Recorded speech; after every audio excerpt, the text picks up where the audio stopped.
Okay. Auzubillahiminash-shaytanir-rajim. Bismillahir-rahmanir-rahim. Lecture number 4, which is about the significant figures. Significant figures का definition ये है the accurately known digits and first doubtful digit in any measured value is known as significant figure. Significant का मतलब ये होता है the digits on which we can believe, on the accuracy of which we can believe, उसको हम significant figures कहते हैं. इसकी मिसाल मैं आपको दे रहा हूँ. ये रूलर है और रूलर से मैं इस लाइन, ये ब्लू लाइन का लेंथ मालूम करने जा रहा हूं. तो देखिए, अगर इस ब्लू लाइन के लेंथ को मैं मालूम करने जा रहा हूं तो मैं लिख लूंगा 1.5 सेंटीमीटर.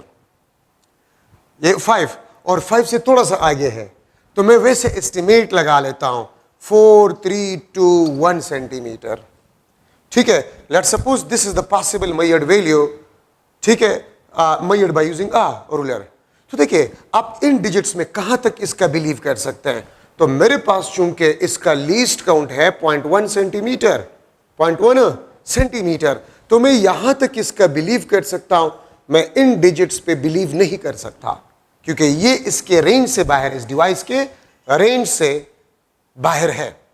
ठीक है, तो ये आपके पास जो है एक्यूरेटली नोन डिजिट है और ये आपके पास फर्स्ट डाउटफुल डिजिट है. ये आपके पास एक्यूरेटली नोन डिजिट है, ठीक है, ये वाला, और ये आपके पास फर्स्ट डाउटफुल डिजिट है. ये सेकंड डाउटफुल, ये थर्ड डाउटफुल, ये फोर्थ, ये फिफ्थ. ठीक है, मैं इन डिजिट्स पे बिलीव नहीं कर सकता. मैं इन डिजिट पे बिलीव नहीं कर सकता. ये आपके पास फर्स्ट डाउटफुल डिजिट है और ये आपके पास एक्यूरेटली नोन है. ठीक है, तो मैं लिख सकता हूं 1.5 सेंटीमीटर प्लस माइनस 0.1 सेंटीमीटर. ठीक है, तो इन दोनों को हम कहते हैं these are basically a significant figures.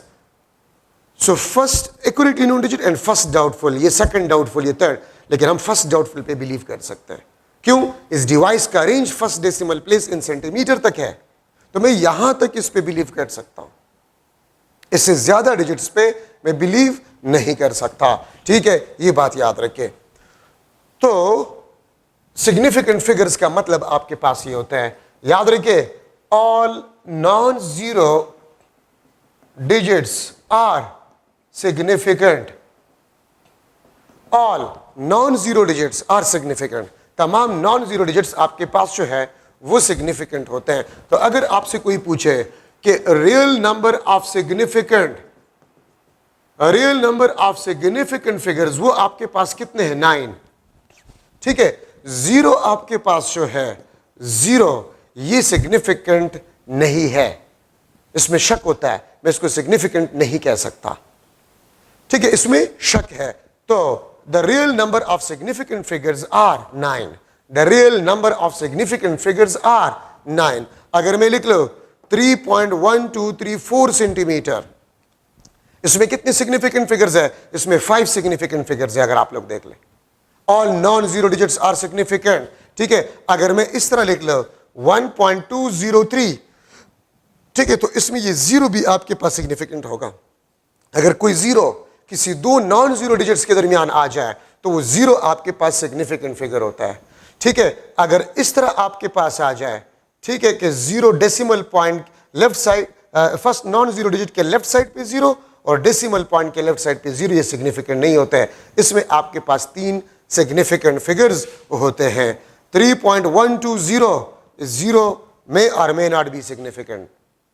ठीक है, तो इसके लिए हम रूल्स डिस्कस करेंगे कि कब आपके पास ये सिग्निफिकेंट होंगे जीरोस और कब आपके पास सिग्निफिकेंट नहीं होंगे. ठीक है, तो real number of significant figures वो आपके पास 9 है. 1 2 3 4 5 6 7 8 9. ठीक है, जीरो में और मे नॉट बी सिग्निफिकेंट. हाँ, अगर मैं आपसे पूछूं कि 8.12345 सेंटीमीटर, इसमें कितने सिग्निफिकेंट फिगर्स है? 6. लेकिन अगर मैं आप लोगों से ये पूछ लूं कि इसमें कितने सिग्निफिकेंट फिगर्स है, if this measured value is measured from a ruler, अगर ये रूलर से हमने मेजर किया हो तो फिर इसमें कितने सिग्निफिकेंट फिगर्स होंगे? फिर इसमें आपके पास 2 सिग्निफिकेंट फिगर्स होंगे. अगर मैंने इसको वर्नियर कैलिपर से मेजर किया तो इसमें कितने सिग्निफिकेंट फिगर्स होंगे? 1 2 3. अगर मैंने इसको स्क्रू गेज से मेजर किया है तो फिर 1 2 3 4 सिग्निफिकेंट फिगर्स आपके पास होंगे. अगर आपको लिस्ट काउंट गिवन ना हो या डिवाइस आपको गिवन ना हो या प्रिसीजन ऑफ अ डिवाइस या एक्यूरेसी ऑफ अ डिवाइस आपको गिवन ना हो, तो फिर तो तमाम नॉन जीरो डिजिट सिग्निफिकेंट होंगे, ठीक है। लेकिन अगर आपको यह बताया जाए कि यह पॉसिबल मेजर्ड वैल्यू है मेजर्ड फ्रॉम अ रूलर, तो बावजूद इसके कि ये नॉन जीरो है लेकिन ये सिग्निफिकेंट नहीं होंगे, आपके पास दो सिग्निफिकेंट फिगर्स होंगे, ठीक है। अगर ये वर्नियर कैलिपर से मेजर है तो 1 2 3, अगर स्क्रू गेज से तो 1 2 3 4 सिग्निफिकेंट फिगर्स होंगे, ठीक है। ये बात याद रखें। तो डिपेंड करता है कौन सा डिवाइस से मेजरमेंट आपने की है, उसके मुताबिक से आप नंबर ऑफ सिग्निफिकेंट फिगर्स को लेते हैं, ठीक है। साइंटिफिक नोटेशन में 3.123 multiply by 10 to power 4, scientific notation में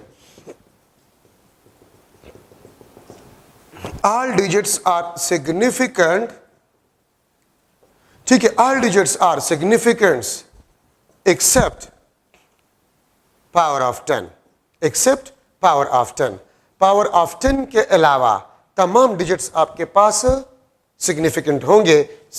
all digits are significant except power of 10 in scientific notation, ठीक है। scientific notation में 10 पावर के अलावा तमाम digits सिग्निफिकेंट होंगे, ठीक है। ये आप देख सकते हैं मुख्तलिफ एग्जाम्पल्स। अगर मैं लिख लूँ 1.234 10 टू पावर -4, ये चारों आपके पास सिग्निफिकेंट फिगर्स होंगे। लेकिन यहां पर एक चीज और हम डिस्कस कर रहे हैं, अगर मैं लिख लो 60,000 स्टूडेंट्स, अगर मैं लिख लो 60,000 स्टूडेंट्स, तो इसमें कितने नंबर ऑफ सिग्निफिकेंट फिगर्स है? तो मैं 60,000 को लिख सकता हूं 1 2 3 4 मल्टीप्लाई बाय 10 टू पावर 1 2 3 4, ठीक है।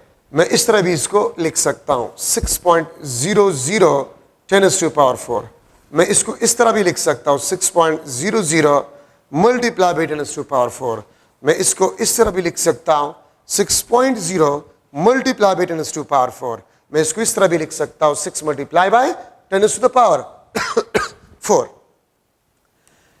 ये भी 60,000, ये भी 60,000, ये भी 60,000, ये भी 60,000, ये भी आपके पास 60,000 है। इसमें कितने नंबर ऑफ सिग्निफिकेंट फिगर्स है? इसमें 5 है, इसमें 4 है, इसमें 3 है, इसमें 2 है, इसमें 1 है। लेकिन पांचों आपके पास जो है, पांचों ये 60,000 को ही रिप्रेजेंट कर रहे हैं, ठीक है। अच्छा, अगर आप 60,000 स्टूडेंट्स को इंडिविजुअली मेजर कर रहे हैं, 1 2 3 4 5 इंडिविजुअली काउंटिंग करें, ठीक है। अगर आप इंडिविजुअल काउंटेड 1 बाय 1, अगर आप 1 बाय 1 मेजर करें, तो फिर 60,000 में ये जीरोस और 6 सारे सिग्निफिकेंट फिगर्स होंगे, ठीक है। अगर मैं काउंट करूं counted in a group of 10, 60,000 students है, एक ग्राउंड में बैठे हुए हैं और ग्रुप्स की शक्ल में है, एक एक ग्रुप में 10-10 स्टूडेंट्स हैं, तो फिर 60,000 में नंबर ऑफ सिग्निफिकेंट फिगर्स आपके पास कितने होंगे? तो अगर आप ग्रुप्स की शक्ल में काउंट कर रहे हैं, एक एक ग्रुप में 10-10 स्टूडेंट्स हैं, तो 1 group 10 students, second group 20 students, third group 30 students, ठीक है। जो लास्ट ग्रुप होगा वो 6,000 होगा, और 6,000 में 3 जीरो और एक 6, 4 सिग्निफिकेंट फिगर, ठीक है। और यहां इस तरह भी मैं लिख सकता हूं 60,000 डिवाइड बाय 10, तो एक जीरो कैंसिल, 4 सिग्निफिकेंट फिगर्स बन जाएंगे, ठीक है। अगर आप 60,000 स्टूडेंट को काउंट करें, counted in a group of 100, in a group of 100, एक group 100 students, second group 200 students, third group 300 students, fourth group 400 students, ठीक है। तो अब ये देखिए, अगर आप ग्रुप्स की शक्ल में और एक एक ग्रुप में 100 स्टूडेंट्स, एक first group, second group, third, fourth group 400, तो देखिए अगर आप 60,000 को डिवाइड करें 100 पे, 2 जीरोस आपके पास कैंसिल, तो 600, ठीक है, आपके पास 3 सिग्निफिकेंट फिगर्स हो जाएंगे। अगर आप 60,000 को स्टूडेंट्स को काउंट करें in a group of 1000, in a group of 1000, ठीक है, तो 60,000 को 1000 पे डिवाइड करें, 3 जीरो कैंसिल, 2 सिग्निफिकेंट फिगर्स आपके पास रह जाएंगे। क्यों? क्योंकि अगर मैं ग्रुप्स को काउंट कर रहा हूं और एक एक ग्रुप में 1000 स्टूडेंट है, तो first group 1000 students, second group 2000, third group, fourth group 60, एक ग्रुप में 1000 तो 60 मल्टीप्लाई पे 1000, 60,000। ठीक है, तो उसमें दो सिग्निफिकेंट फिगर्स होंगे। और अगर आप काउंट करें, counted in a group of 10,000, कोई आपको ये बता दे कि 60,000 स्टूडेंट्स एक ग्राउंड में बैठे हुए हैं, ठीक है, और वो ग्रुप्स की शक्ल में है, और एक एक ग्रुप में 10,000 स्टूडेंट्स हैं, एक एक ग्रुप में 10,000 स्टूडेंट्स है, तो how many significant figures are there in 60,000 students? ठीक है, तो आपके पास 60,000 में तमाम जीरोस कैंसल, आपके पास सिर्फ एक सिग्निफिकेंट फिगर रह जाएगा। ठीक है, तो देखिए मैं आपसे पूछ सकता हूं, the number of significant figures in 60,000 students if we counted individually, तो तमाम जीरोस और 6 ये सिग्निफिकेंट आपके पास होंगे। How many number of significant figures in 60,000 students if we counted in a group of 10? तो अब 10 दो डिजिट्स है इसमें, 1 2 दो डिजिट्स है, तो गिवन नंबर में से एक डिजिट काट ले, वो सिग्निफिकेंट आपके पास नहीं होगा। 100, अगर आप ग्रुप्स ऑफ 100 ले रहे हैं, 100, तो 1 2 3 तीन डिजिट्स है, तो एक से ज्यादा दो डिजिट्स है, इसमें से दो डिजिट्स काट लिए, सिग्निफिकेंट नहीं होंगे। ठीक है, इसमें 4 है तो 3 जीरोस इसके साथ कैंसिल करें। ठीक है, इसमें 1 2 3 4 जीरोस है, ठीक है, तो 4 जीरोस कैंसिल करें, आपके पास एक सिग्निफिकेंट फिगर आपके पास हो जाएगा। ठीक है, तो अगर फुटबॉल का मैच हो रहा है और ग्राउंड में 60,000 स्टूडेंट्स हैं, और सॉरी स्पेक्टेटर्स है, तमाशाई है, और हम उन तमाशाई को काउंट करें, इन ग्रुप्स ऑफ 100, तो how many significant figures are there in 60,000 spectators? तो 100 में दो जीरोस है ना, दो जीरोस काट ले, वो सिग्निफिकेंट आपके पास नहीं होंगे। ठीक है, तो ये आपके पास साइंटिफिक नोटेशन में सिग्निफिकेंट फिगर्स आपके पास जो है बन गए हैं। ठीक है, ये बात आप लोग याद रखें। सिग्निफिकेंट फिगर्स हम डिस्कस कर रहे थे, मैंने आपको ये एग्जांपल दिया था कि 60,000 स्टूडेंट्स है और उसको हम काउंट कर रहे हैं। अगर हम इंडिविजुअली काउंट कर रहे हैं तो ये तमाम डिजिट्स आपके पास सिग्निफिकेंट फिगर्स होंगे। अगर हम ग्रुप के फॉर्म में काउंट कर रहे हैं और एक ग्रुप में 10 स्टूडेंट्स हो, तो वन ग्रुप, इस तरह मैंने आपको सिखाया था। ठीक है, अगर 100 तो ये, अगर 1000 तो ये, अगर 10,000 तो ये। इसमें कितने सिग्निफिकेंट फिगर्स है? 5, इसमें 4, इसमें 3, इसमें 2, इसमें 1। लेकिन ये तमाम आपको 60,000 को ही रिप्रेजेंट कर रहे हैं। ठीक है, ये भी 60,000 है, ये भी 60,000 है, ये भी 60,000 है, ये भी 60,000 है, ये भी 60,000 है। ठीक है, लेकिन इसमें सिग्निफिकेंट फिगर्स 5, इसमें 4, इसमें 3, इसमें 2, इसमें 1 सिग्निफिकेंट फिगर्स आपके पास है। अब अगर मैं आपसे पूछूं कि इसमें कौन सा ज्यादा एक्यूरेट है, तो this one is more accurate, significant figures इसमें ज्यादा है। ठीक है, अगर हम इंडिविजुअली काउंट कर रहे हैं और एक स्टूडेंट भी कम हो, हमें पता चल जाएगा, हमें पता चल जाएगा। ठीक है, सो ये सबसे ज्यादा एक्यूरेट है, दिस इज मोर एक्यूरेट। और यहां से मैं लिख सकता हूं, कि सिग्निफिकेंट फिगर्स, द एक्यूरेसी आपके पास जो है, accuracy is directly proportional to the number of significant figures. Accuracy is directly proportional to the number of significant figures. इसमें 5 नंबर ऑफ सिग्निफिकेंट फिगर्स है, इसमें 4, इसमें 3, इसमें 2, इसमें 1। ठीक है, but this is more accurate, ये आपके पास सबसे एक्यूरेट है।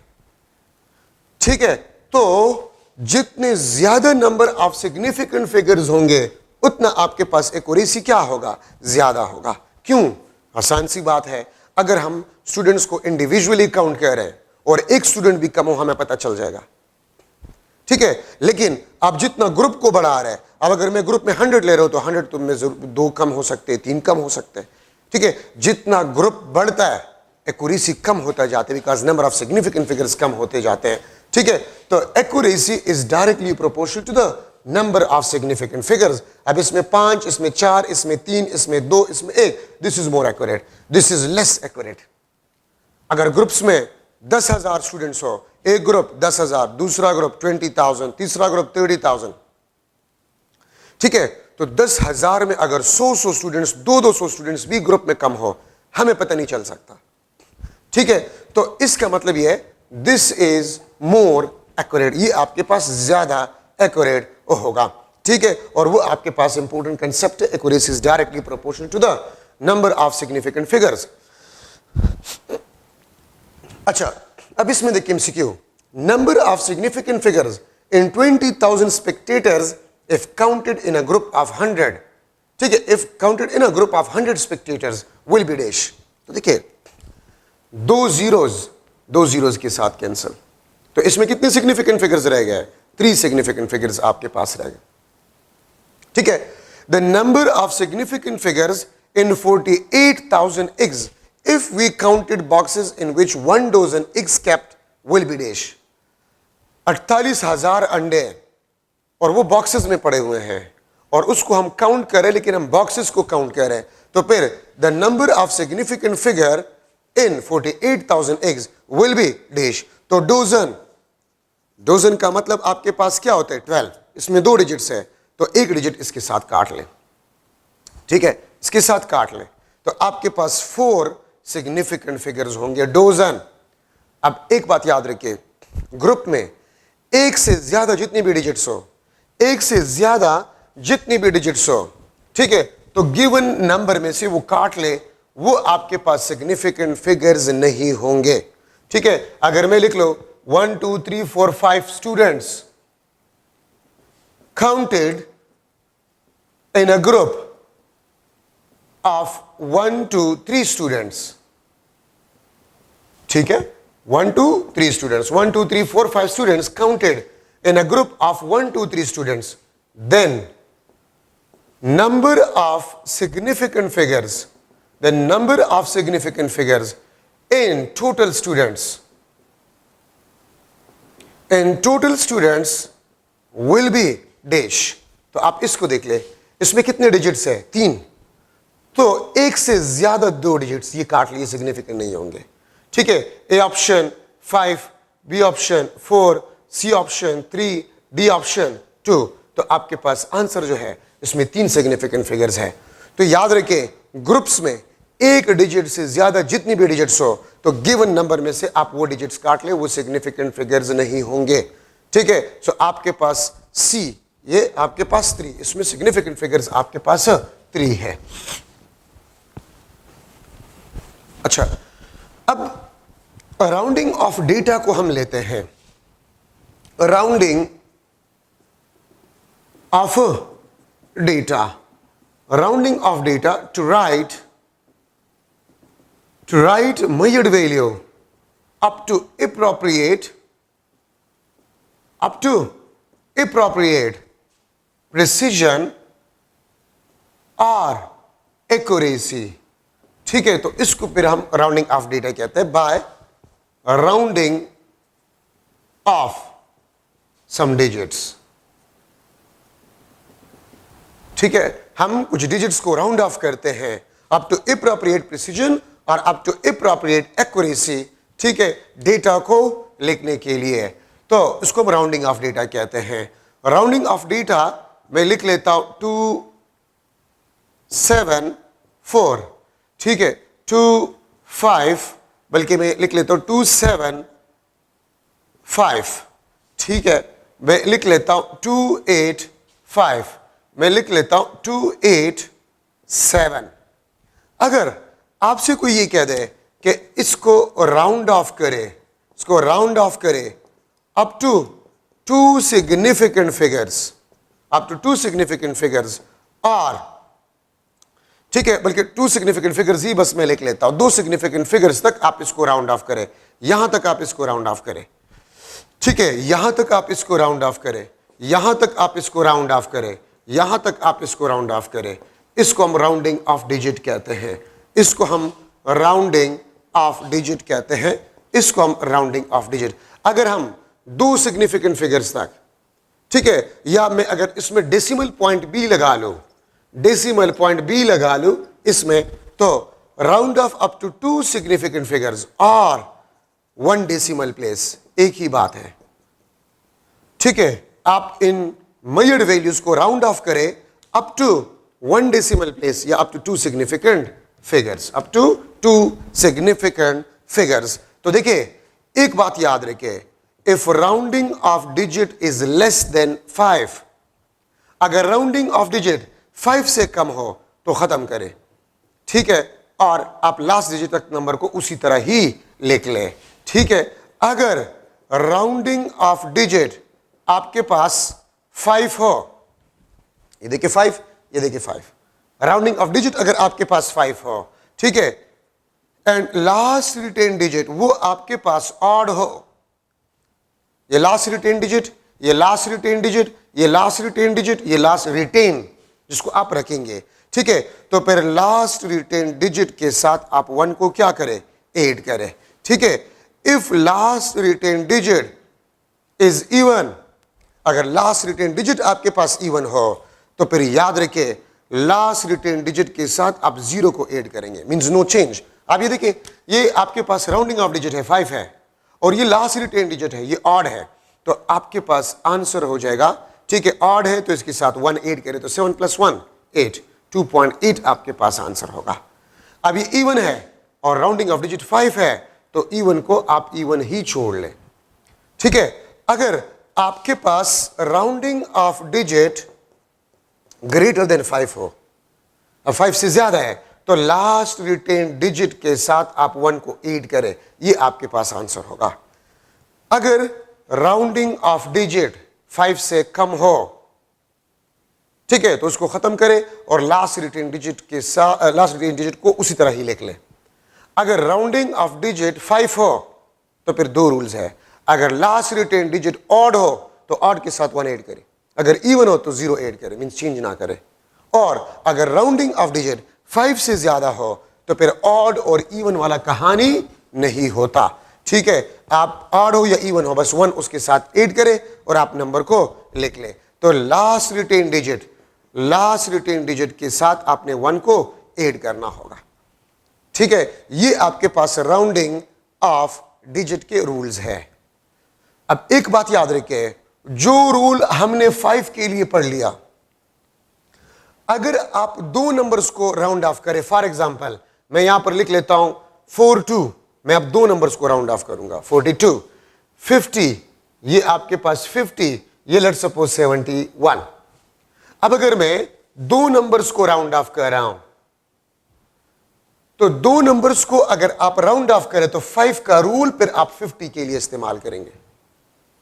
हमने जो 5 का रूल सीखा, अगर आप 2 नंबर्स को एक साथ में राउंड ऑफ करना चाहते हैं तो फिर 5 का रूल आप 50 के लिए इस्तेमाल करेंगे, ठीक है। अगर आप 3 नंबर्स को राउंड ऑफ करें 500, अगर आप 4 नंबर्स को राउंड ऑफ करें 5000, 50,000, इस तरह जाते जाए, ठीक है। अब देखिए 42 लेस देन 50 है तो आपके पास वही 5 से कम उड़ा दे, 50 वही ऑड इवन वाला किस्सा है, वही ऑड और इवन वाला किस्सा है। अगर ये मैं 50 लिख लो, ठीक है, तो यही वाला किस्सा है आपके पास। अगर 50 से ज्यादा हो तो फिर आपके पास 1 ऐड करे लास्ट रिटेन डिजिट के साथ, आपके पास आंसर आ जाएगा। अगर मैं लिख लो लेट्स सपोज 5.12345, यहां तक राउंड ऑफ करें सेकंड डेसिमल प्लेस तक, तो मैंने इन तीनों को एक साथ में खत्म करना होगा। तो 3 नंबर्स में हम 500 का रूल इस्तेमाल करते हैं, 5, 50, 500, 5000, 50,000, तो ये 500 से कम है, खत्म करें, आपके पास 5.12 आंसर होगा, ठीक है। अगर आपके पास इस किस्म का नंबर आ जाए 1 2 3 4 5, ठीक है, और यहां तक आपने इसको राउंड ऑफ करना है, ठीक है, तो आप 3 4 5 वही 500 से कम है तो आप इसको first of all scientific notation में कन्वर्ट करें, 1 2 3 4, ठीक है, 1 2 3 4, 10 टू पावर 4 आपके पास बन जाएगा। तो 345 राउंड ऑफ करना है, 1.2 मल्टीप्लाई बाय 10 टू पावर 4, ये आपके पास आंसर होगा। मैं इस तरह भी इसको लिख सकता हूं 1.200, इस तरह भी मैं इसको लिख सकता हूं, ठीक है, या इसको मैं जो है ये इसमें जीरोस फिर आपके पास सिग्निफिकेंट नहीं होंगे, ठीक है। तो अगर आप एक से ज्यादा डिजिट्स को राउंड ऑफ कर रहे हैं, ठीक है, तो 5 का रूल 50 के लिए, ठीक है, और 500 फिर 5000 फिर 50,000 इस तरह जाते जाए, ठीक है, तो इसके लिए फिर आप रूल को इस्तेमाल करेंगे।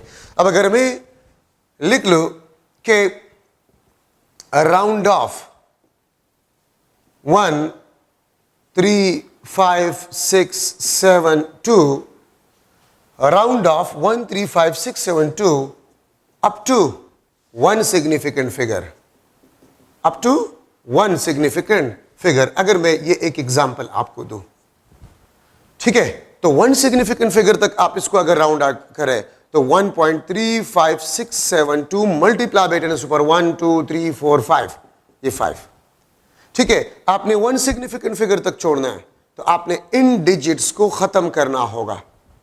तो आप स्टार्टिंग नंबर को देखिए, स्टार्टिंग नंबर को 3 5 से कम है तो ये सारे डिजिट्स बस आप कहते 5 से कम, तो 1.1 2 3 4 5 मल्टीप्लाई बाय 10 टू पावर 5, इसमें ये जीरोस आपके पास सिग्निफिकेंट नहीं होंगे, ठीक है। तो मैं इस तरह भी इसको लिख सकता हूं, ये सिग्निफिकेंट नहीं है, इसमें एक सिग्निफिकेंट फिगर आपके पास रहेगी।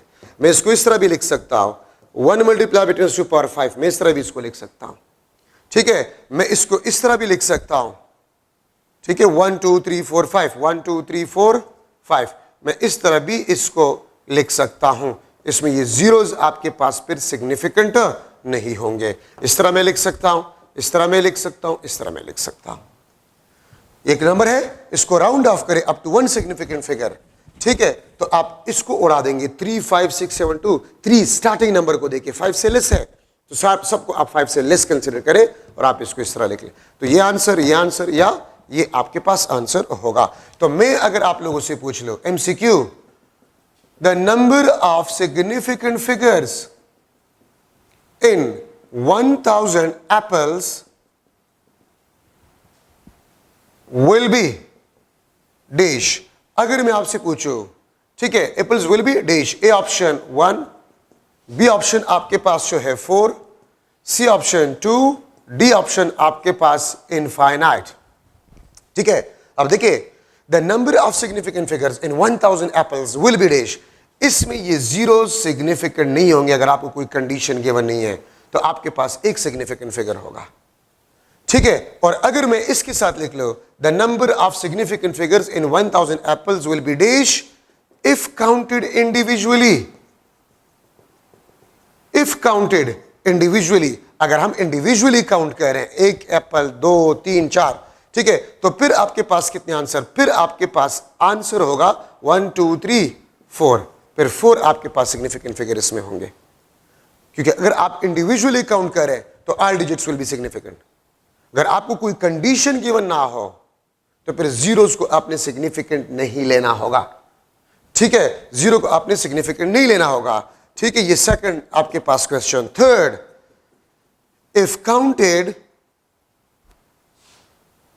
Counted in group of 10 apples, ठीक है, तो फिर आपके पास आंसर जो है फिर 3 आपके पास आंसर होगा। तो याद रखिए अगर कोई डिजिट आपको गिवन हो विद जीरोस तो फिर वो जीरो आपके पास सिग्निफिकेंट नहीं होंगे अगर कंडीशन गिवन ना हो। 60,000 स्टूडेंट्स है, how many number of significant figures are there in 60,000 students, जो कि मैं एग्जांपल में कर चुका हूं। 60,000 स्टूडेंट्स स्टार्ट में, कितने सिग्निफिकेंट फिगर है 60,000 स्टूडेंट्स में, तो एक। कितने सिग्निफिकेंट फिगर है 60,000 स्टूडेंट्स में इफ काउंटेड इंडिविजुअली, सब सिग्निफिकेंट फिगर है 5, ठीक है। अगर मैं how many number of significant figures in 60,000 students if we counted in a group of 10, तो फिर 4, ठीक है। इस तरह जाते जाए तो क्वेश्चन पे डिपेंड करता है। और एक बात ये याद रखिए कि एग्जैक्ट नंबर आपके पास जो होता है, exact number has a infinite significant figures. अगर आपसे ये पूछ लिया जाए how many number of significant figures in exact number 20, in exact number 2, in exact number 5, तो infinite number of significant figures. आप पाई में देखिए, पाई इज इक्वल टू 3.1415 और इस किस्म का एक निशान होता है कैलकुलेटर में। तो पाई में आपके पास क्या होता है, infinite number of significant figure.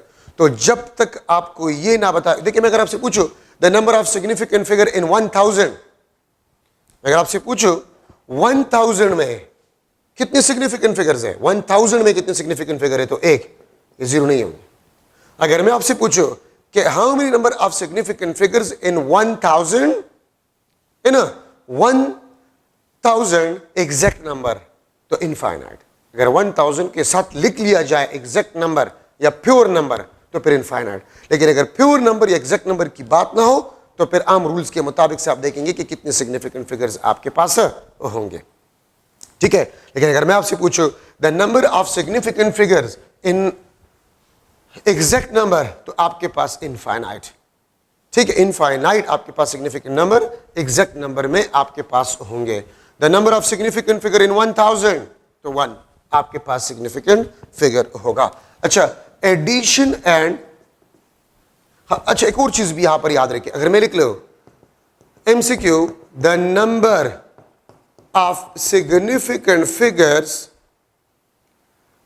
the number of significant figures in 100.0, बल्कि मैंने 100 पॉइंट लिख लिया, will be dash। अगर आपने पॉइंट 0 भी लिखे तब भी ठीक है, नहीं लिखे तब भी ठीक है।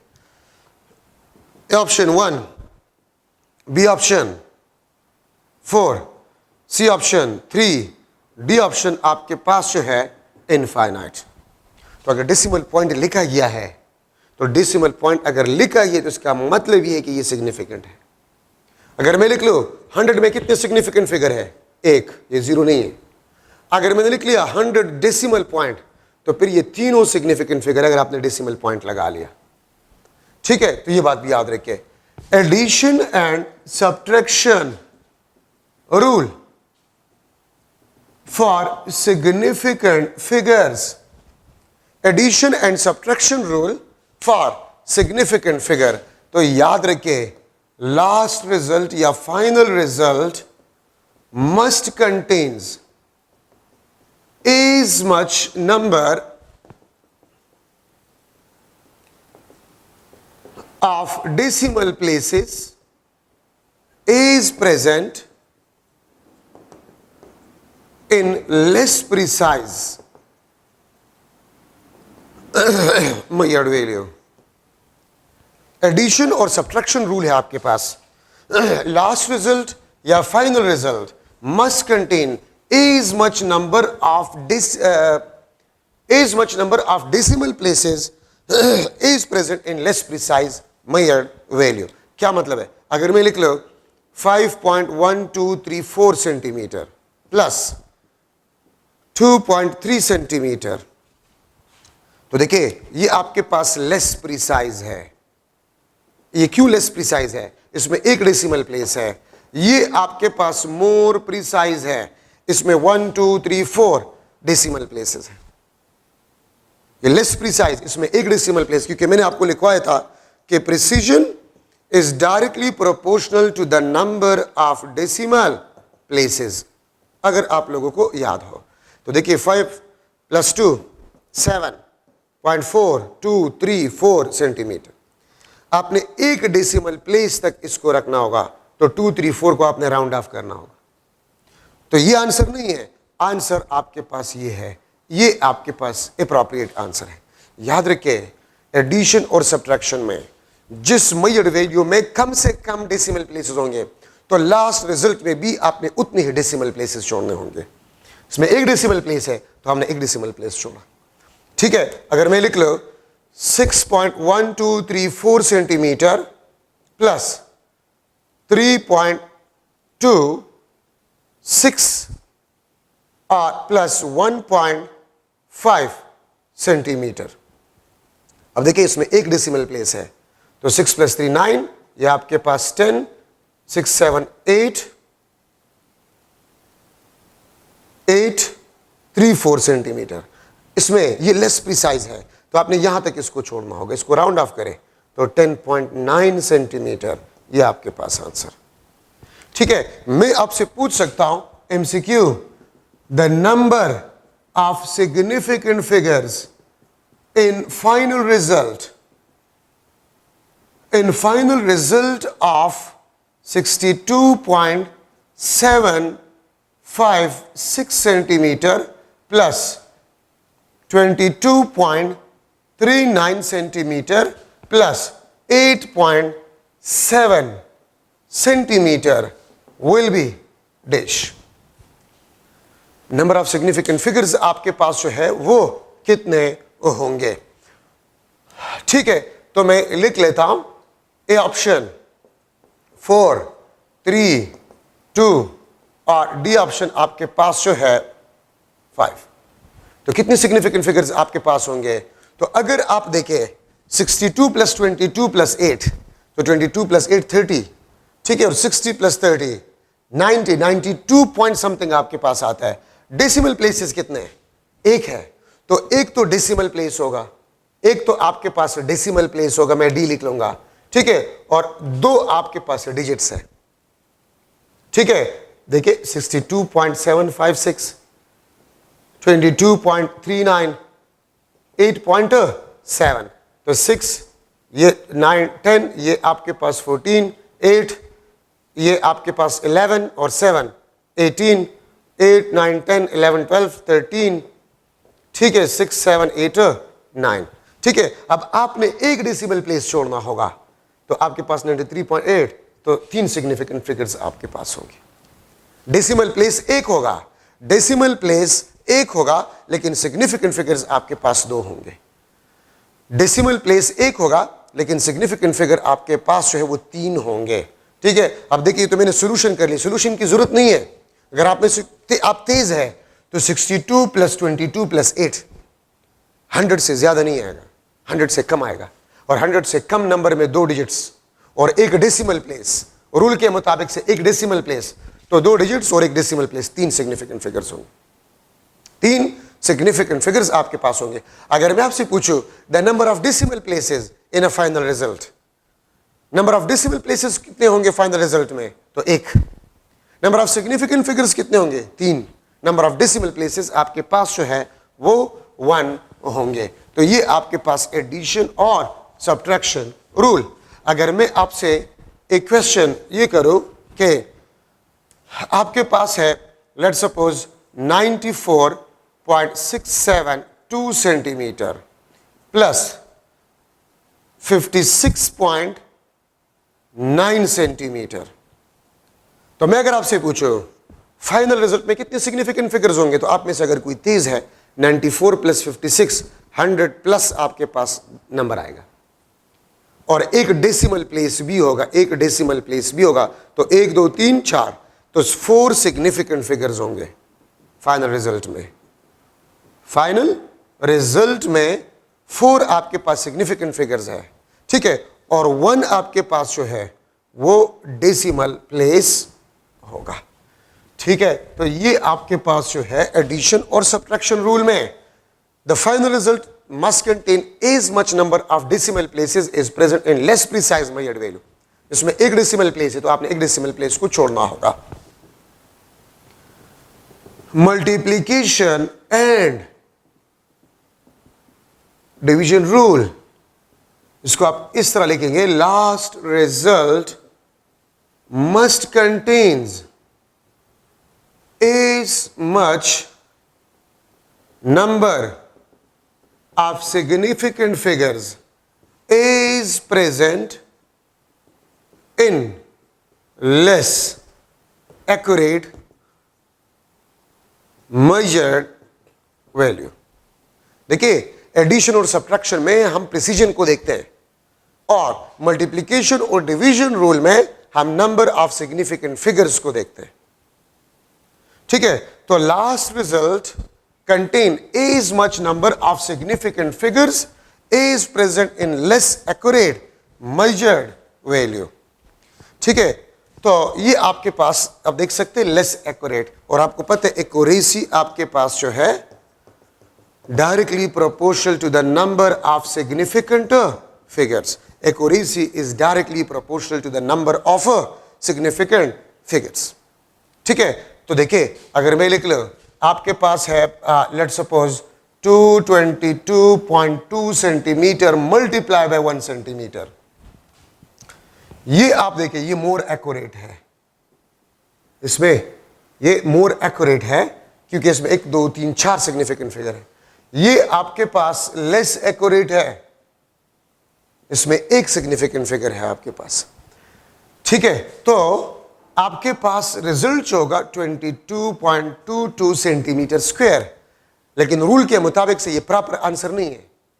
ठीक है, इसमें एक सिग्निफिकेंट फिगर है, तो आपने इसको भी एक सिग्निफिकेंट फिगर में कन्वर्ट करना होगा।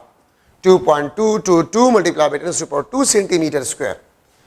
ठीक है, और इसको आपने यहां तक राउंड ऑफ करने, एक सिग्निफिकेंट फिगर आपने छोड़ना होगा। 222,500 से कम है, खत्म करें। ये आपके पास प्रॉपर आंसर। इसको मैं इस तरह भी लिख सकता हूं। ठीक है, 2.000 मल्टीप्लाई बाय 10⁻² सेंटीमीटर स्क्वायर, इसमें ये जीरो सिग्निफिकेंट नहीं है, एक है। ठीक है, इसको मैं इस तरह भी लिख सकता हूं 200 सेंटीमीटर स्क्वायर, इसमें ये जीरो सिग्निफिकेंट नहीं है, इसको मैं इस तरह भी लिख सकता हूं। ये भी ठीक है, ये भी ठीक है और ये भी ठीक है। ठीक है, तो याद रखें मल्टीप्लिकेशन और डिवीजन में आपने सिग्निफिकेंट फिगर के मुताबिक से आंसर को लिखना होगा। अगर मैं लिख लूं the number of significant figures, number of significant figures in final result of 5.67 centimeter multiplied by 22.8 centimeter multiplied by 8 centimeter will be dash. The number of significant figure in final result of this product. इसमें कितने significant figures है? 3। इसमें भी 3। इसमें कितने हैं? 1। ठीक है, तो मैं अगर ऑप्शन लिख लूं 3, 6, 1 और डी आपके पास इनफाइनाइट, तो देखिए आंसर आपके पास क्या है? 1 सिग्निफिकेंट फिगर। ये सबसे लेस एक्यूरेट है। सोल्यूशन की जरूरत नहीं कि आप कैलकुलेटर, यार मेरे साथ तो कैलकुलेटर नहीं है, मैं इसको किस तरह करूंगा, तो सॉल्व करने की जरूरत ही नहीं है। रूल के मुताबिक से last result must contain as much number of significant figure is present in a less accurate, तो ये less accurate है, एक significant figure। आपके पास एक significant figure final result में होगा। ठीक है, तो ये आपके पास multiplication and division rule है। मैं इस तरह भी लिख सकता हूं कि let's suppose 87.56 centimeter multiply by 1 centimeter is equal to dash। मैं ये ऑप्शन लिख लेता हूं 87.56 सेंटीमीटर स्क्वायर। बी ऑप्शन आपके पास जो है 8.756 multiply by 10⁻1 centimetre square. C option आपके पास जो है सी ऑप्शन आपके पास 9 मल्टीप्लाई बाय 10⁻1 सेंटीमीटर स्क्वायर। ठीक है, और डी ऑप्शन आपके पास जो है that is 87.56 multiply by 10⁻1 centimetre square. ठीक है, तो आपके पास आंसर जो है वो क्या है? What is the answer? नुकुर है, ये प्रोडक्ट है, इसमें एक सिग्निफिकेंट फिगर है, इसमें 4 है, तो रिजल्ट में एक सिग्निफिकेंट फिगर होना चाहिए, तो इसमें एक से ज्यादा ये भी नहीं है, ये भी नहीं है। ठीक है, ये आपके पास ये भी नहीं है, तो इसमें आपके पास आंसर, प्रॉपर आंसर ये 9 मल्टीप्लाई बाय 10⁻1। ठीक है, इसमें एक significant figure, this is the answer. किस तरह? 87.56 सेंटीमीटर स्क्वायर, डेसिमल पॉइंट यहां पर शिफ्ट करें, 8.756 मल्टीप्लाई बाय 10⁻1 सेंटीमीटर स्क्वायर। ठीक है, और इसको आप राउंड ऑफ करें यहां तक, तो इसको आप खत्म करें 9 मल्टीप्लाई बाय 10⁻1 सेंटीमीटर। इस तरह भी लिखा जा सकता है 90 सेंटीमीटर स्क्वायर, इस तरह भी लिखा जा सकता है। ठीक है, और 9.123 मल्टीप्लाई बाय 10⁻1 सेंटीमीटर स्क्वायर, इस तरह भी लिखा जा सकता है। तो मल्टीप्लिकेशन और डिवीजन रूल में last result must contain as much number of significant figures is present in a less accurate measured value. ठीक है, तो आपके पास प्रॉपर आंसर जो है वो सी ऑप्शन आपके पास है। ठीक है, तो ये आपके पास जो है सिग्निफिकेंट फिगर्स में इंपॉर्टेंट डिस्कशन आपके पास है। अब last topic of this chapter, dimension. Dimension mass का कैपिटल एम, लेंथ का कैपिटल एल, टाइम का कैपिटल टी, करंट का कैपिटल ए, ठीक है, टेम्परेचर का कैपिटल के, इंटेंसिटी का सी डी, कैंडेला यूनिट और dimension mole, amount of substance का, ठीक है। डायमेंशन ये आपको नेचर ऑफ फिजिकल क्वांटिटी के बारे में बताता है, ठीक है। और अगर आप पॉजिटिव या नेगेटिव पावर रेज करें तो इसको अगर आप ब्रैकेट में बंद करें या ना करें, इसको हम डायमेंशन कहते हैं। तो हम क्या कहते हैं? डायमेंशन कहते हैं। आप देखिए, आपको जो आसान फार्मूला आ रहा है, अगर आपको यूनिट याद हो, बेसिक यूनिट, तो उससे आप डायमेंशन के बारे में बता सकते हैं। अब देखिए, अगर मैं लूँ स्पीड, तो इसका dimension L T minus one या एम की पावर 0, एल की पावर प्लस 1, टी की पावर माइनस 1। अगर मैं एक्सेलरेशन लूँ तो linear acceleration L T minus 2 या एम की पावर 0, एल की पावर प्लस 1, टी की पावर माइनस 2। अगर मैं फोर्स लूँ तो एम एल टी की पावर माइनस 2। फोर्स, जो भी फोर्स होगा उसका डायमेंशन एम की पावर प्लस 1, एल की पावर प्लस 1, टी की पावर माइनस 2। अगर फोर्स अप्लाइड फोर्स हो, कूलम्बिक फोर्स हो, ग्रेविटेशनल फोर्स हो, इंपल्सिव फोर्स हो, तो फोर्स का डायमेंशन ये होगा M plus 1, L plus 1, T minus 2, सिवाय इलेक्ट्रोमोटिव फोर्स। ईएमएफ, ये आपके पास पोटेंशियल होता है। ईएमएफ याद रखिए, ये आपके पास पोटेंशियल होता है। ईएमएफ मींस पोटेंशियल, और पोटेंशियल आपके पास जो होता है work done per unit charge, ठीक है। और इसका डायमेंशन आ जाएगा एम एल स्क्वायर टी की पावर माइनस 3, ए की power minus 1। This is the dimension of electromotive force which is a potential basically, ठीक है। तो फोर्स, जो भी फोर्स होगा उसका डायमेंशन आपके पास ये होगा, वर्क, टॉर्क, एनर्जी। इसका डायमेंशन आपके पास एम एल स्क्वायर टी की पावर माइनस 2, ठीक है। तो एनर्जी, जो भी एनर्जी होगा, जिस इक्वेशन से भी आप एनर्जी का डायमेंशन मालूम करें, ठीक है, टॉर्क का, वर्क का, तो उसका डायमेंशन आपके पास ये होगा एम की पावर प्लस 1, एल की पावर प्लस 2 और टी की power minus 2, M L square T की पावर माइनस 2। वर्क, टॉर्क और एनर्जी का कभी कभी इस किस्म के क्वेश्चन आते हैं, which pair of physical quantity has same dimension. तो फिर आपने देखना होगा कि किस किस पेयर के डायमेंशन सेम है, ठीक है। कभी कभी इस किस्म के क्वेश्चन आते हैं, ठीक है, इस किस्म के क्वेश्चन आते हैं, the ratio of dimension of Coulombic force to the impulsive force will be dash. The ratio of dimension of coulombic force to the impulsive force will be dash. A option AT ratio 1, B option 1:1, C option A ratio T, D option आपके पास जो है AL ratio T। तो देखिए, force, Coulombic force हो या impulsive force हो, F divide by F, dimension cancel, 1:1 आपके पास आंसर आ जाए। कभी कभी इस किस्म के क्वेश्चंस आते हैं, which pair of physical quantities has same dimension. तो फिर आपने पेयर्स में ढूंढना होगा कि किस किस, अगर मैं पेयर बनाऊं वर्क, टार्क, ठीक है, एनर्जी, और दूसरा पेयर में रख लूं इलेक्ट्रोमोटिव फोर्स, ठीक है, तीसरा ऑप्शन में रख लो फोर्स, ठीक है, और एनर्जी, इस तरह। तो आपने फिर पेयर को ढूंढना होगा कि किस पेयर का डायमेंशन आपके पास है वो सेम है, ठीक है।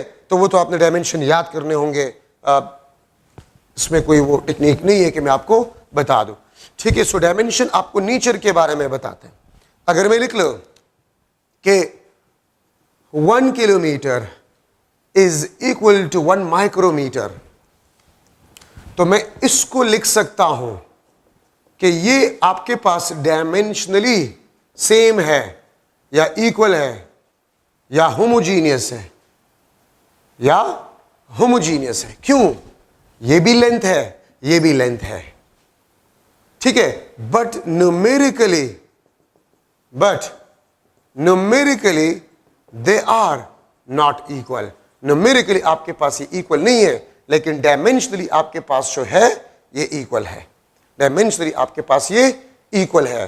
तो डायमेंशन में हम ये नहीं देखते हैं, अगर मैं एक एटम का रेडियस मालूम कर रहा हूं, ठीक है, मैं अगर अर्थ का डायमीटर मालूम कर रहा हूं, मैं सन और अर्थ के दरमियान डिस्टेंस मालूम कर रहा हूं, तो है डिस्टेंस। हम मैग्नीट्यूड को नहीं देखते, हम सिर्फ नेचर को देखते हैं डायमेंशन में, हम मैग्नीट्यूड को नहीं देखते। तो याद रखिए ये डायमेंशनली सेम है, इक्वल है या होमोजीनियस है, लेकिन न्यूमेरिकली आपके पास इक्वल नहीं है, ठीक है। तो हम dimensionally length, radius of atom भी लेंथ है, ठीक है, यहां से कराची तक डिस्टेंस भी लेंथ है, अर्थ और सन के दरमियान डिस्टेंस ये भी लेंथ है। तो नेचर अगर लेंथ है तो लेंथ का मैग्नीट्यूड जो भी है they are dimensionally homogeneous are same, ठीक है। अब यहां पर मैं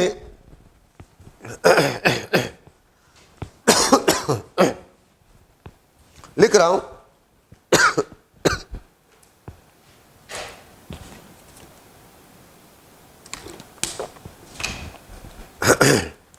अच्छा, अब यहां पर एक चीज है होमोजेनिटी प्रिंसिपल।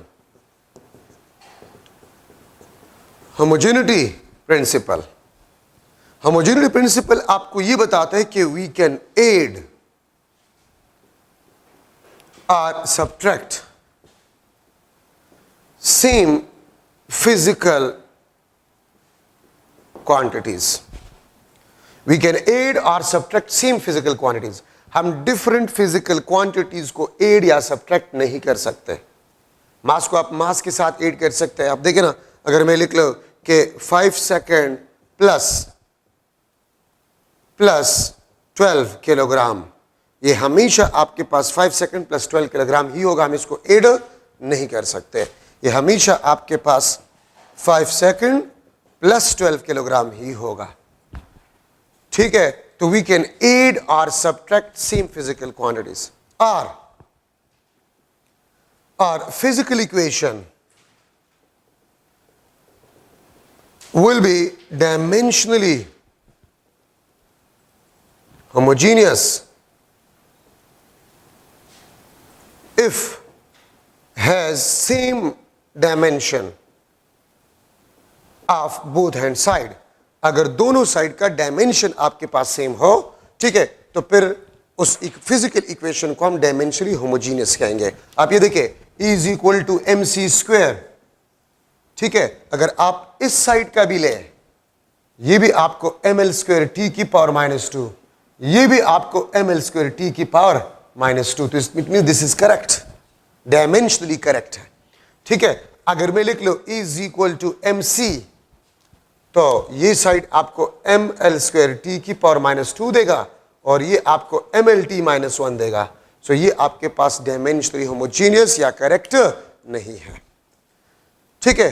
अगर मैं लिख लो, आप इसको चेक करें, S is equal to half A square T square, क्या ये डायमेंशनली होमोजीनियस है?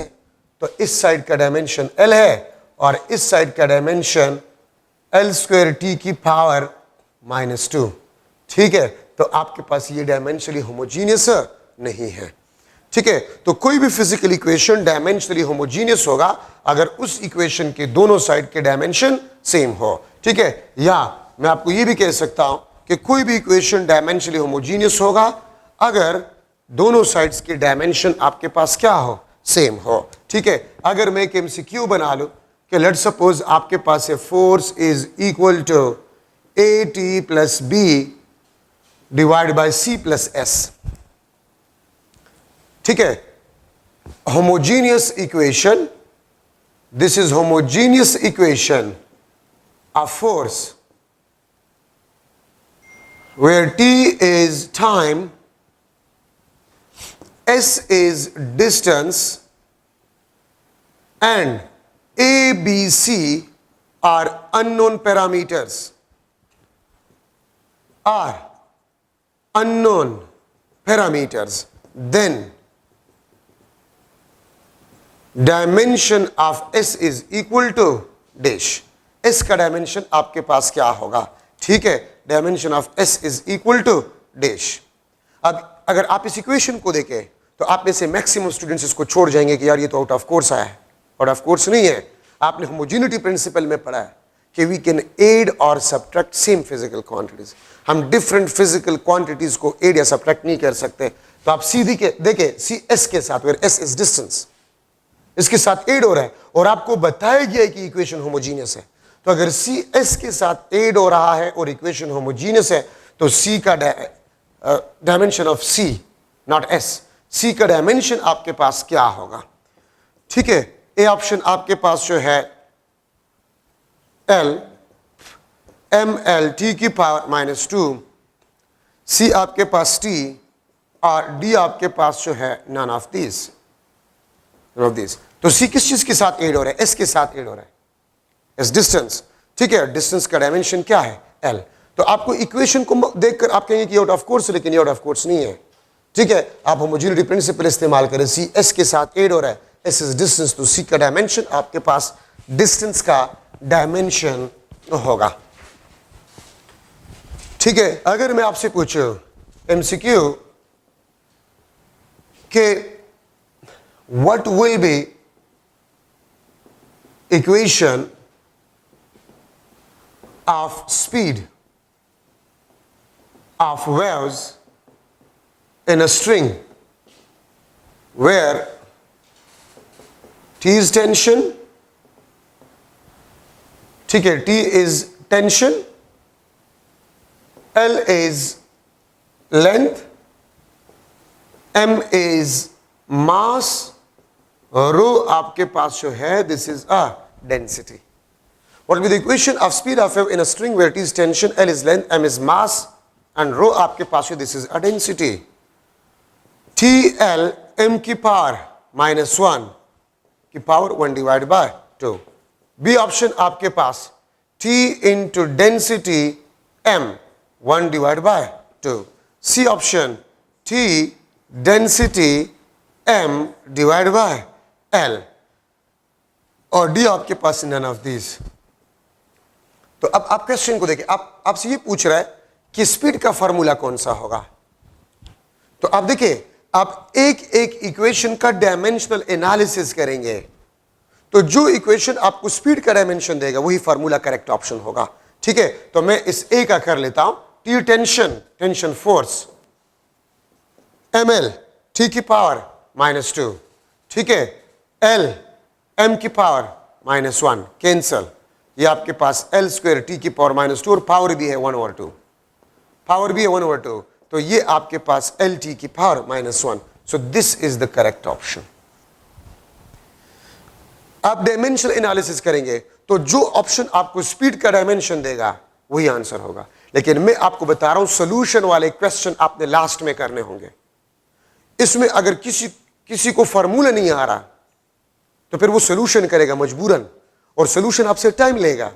और मैंने आपको बताया था कि सोल्यूशन वाले क्वेश्चंस जब आपको टेस्ट मिल जाए तो पहले 1 घंटा या 15 मिनट 1 घंटा उसमें आपने सोल्यूशन वाले क्वेश्चंस नहीं करने हैं। अब देखिए, अगर कोई तेज है तो स्पीड ऑफ स्ट्रिंग वेव अगर आपको याद हो तो हमने पढ़ा है ना, ठीक है, चैप्टर नंबर 8 में TLM। तो अगर किसी के जहन में इक्वेशन आया तो डायरेक्टली वो लिख ले कि ए ऑप्शन है। अगर कोई तेज है, ये इक्वेशन आपने 8 चैप्टर में पढ़ा है, the speed of a string waves. तो आप में से अगर कोई तेज है और उसको फॉर्मूले याद है तो वो सोल्यूशन नहीं करेगा, वो डायरेक्टली इसको देख लेगा, हाँ यार ये आंसर आ रहा है डायमेंशन, तो फिर सोल्यूशन की जरूरत नहीं। अगर फार्मूला आपके जहन में आ गया तो करे, नहीं आया तो इस किस्म के सोल्यूशन वाले क्वेश्चन आपने टेस्ट के लास्ट में छोड़ने होंगे। याद रखें, बहुत कम ऐसे एमसीक्यूज होते हैं जिसमें सोल्यूशन होता है, तो सोल्यूशन वाले एमसीक्यूज टेस्ट में आपने लास्ट में छोड़ने हैं। अच्छा, ये बात याद रखें। टेक दैट टाइम अपने जाए स्टार्ट के जो सोल्यूशन वाले क्वेश्चन बने के स्टार्ट के। अगर मैं आपसे पूछूं एक और एमसीक्यू, लेट्स सपोज आपके पास है f is equal to m की पावर a, v की पावर b, r की power c, homogeneous equation of force. ठीक है, homogeneous equation of force where m is mass, v is speed, r is the radius, then values of a, b and c will be dash. ये out of course नहीं है, आपने पढ़ा है इस chapter में होमोजेनिटी प्रिंसिपल में, the derivation of possible formula, derivation of possible फार्मूले से मैंने ये एमसीक्यू बना लिया, आपके बुक में आउट ऑफ कोर्स नहीं है, ठीक है। तो आपके पास ए बी सी के पावर आपके पास क्या होंगे, 1 1 1, बी ऑप्शन 1 -1 1, सी ऑप्शन 1 2 -1, और डी ऑप्शन आपके पास जो है दैट इज 2 1 -1, ठीक है। तो इसमें ए बी सी, तो देखिए अगर आप में से कोई तेज स्टूडेंट है, तेज, तो ऐसा कौन सा इक्वेशन है फोर्स का जिसमें मास, वेलोसिटी और रेडियस हो, तो centripetal force mv² divide by r, और इसको मैं लिख सकता हूं mv² r की पावर -1, तो 1 2 -1। अगर कोई तेज है वो डायरेक्टली लिख लीजिए, यार ये तो सेंट्रीपिटल फोर्स की इक्वेशन है। आप में से कोई तेज है तो इक्वेशन कौन सा है, ऐसा कोई इक्वेशन आपने पढ़ा है, मास, वेलोसिटी और r, यस सेंट्रीपिटल फोर्स, तो डायरेक्टली उसको पता चलेगा ये आंसर है, सोल्यूशन की जरूरत ही नहीं है। लेकिन अगर आपको याद नहीं है और आप इसको सॉल्व करना चाहते तो लास्ट 20 मिनट में सोल्यूशन वाले क्वेश्चन आप करेंगे, लास्ट 20 मिनट्स में सोल्यूशन वाले क्वेश्चन आप करेंगे अगर टाइम रह गया, वरना अगर टाइम नहीं रहा और एक 10 आपने सोल्यूशन वाले एमसीक्यूज केमिस्ट्री और फिजिक्स में नहीं किए तो कौन सी क़यामत आ जाएगी। तो सोल्यूशन वाले क्वेश्चंस आप कम से कम करें, ठीक है। तो फिर आप क्या करेंगे, आप डायमेंशनल एनालिसिस करेंगे। अगर आपको फार्मूला याद नहीं है तो फिर आप डायमेंशनल एनालिसिस, ये फोर्स है, फोर्स का डायमेंशन होता है mlt - 2, मास m की power a, velocity dimension lt - 1 की power b, r length, c mlt की पावर -2, m की पावर a, l की पावर b, t की पावर -b, l की पावर c, ठीक है।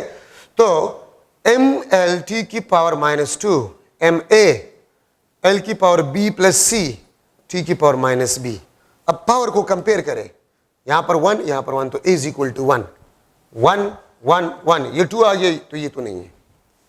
फिर देखिए t की पावर -b है और यहाँ 2, तो b आपके पास 2, तो b 2, देखिए इसमें 2 है बाकी किसी में 2 नहीं है, बस सॉल्व करने की जरूरत नहीं है, यही आपके पास आंसर, ठीक है।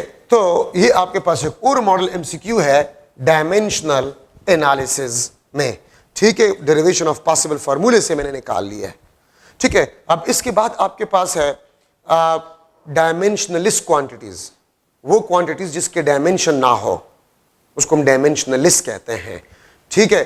तो डायमेंशनलिस्ट क्वांटिटीज आपके पास कौन से हैं,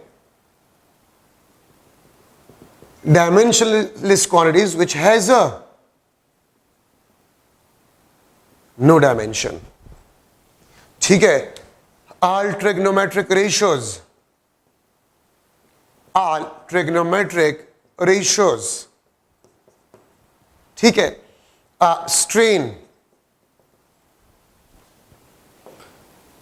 plane angle theta, theta plane angle, solid angle S, ठीक है। आपके पास refractive index, refractive index pi, exponential constant e, ठीक है। नंबर्स 1 2 3 4 5, ठीक है। ये आपके पास डायमेंशनलिस्ट क्वांटिटीज है विच हैज नो डायमेंशन। और याद रखिए जरूरी नहीं है कि जिस क्वांटिटी का डायमेंशन ना हो तो उसका यूनिट भी नहीं होगा। आप प्लेन एंगल देखिए उसका डायमेंशन नहीं है लेकिन यूनिट है रेडियन, सॉलिड एंगल उसका डायमेंशन नहीं है लेकिन यूनिट है, ठीक है। So these are the important points in chapter number first, ठीक है। आपका चैप्टर नंबर फर्स्ट खत्म हो गया है, इंशाल्लाह हम वेक्टर चैप्टर शुरू करेंगे नेक्स्ट लेक्चर में, ठीक है। तो चैप्टर नंबर 2 को थोड़ा सा पढ़ ले वेक्टर्स को, उसको हम इंशाल्लाह स्टार्ट करेंगे। Thank you so much.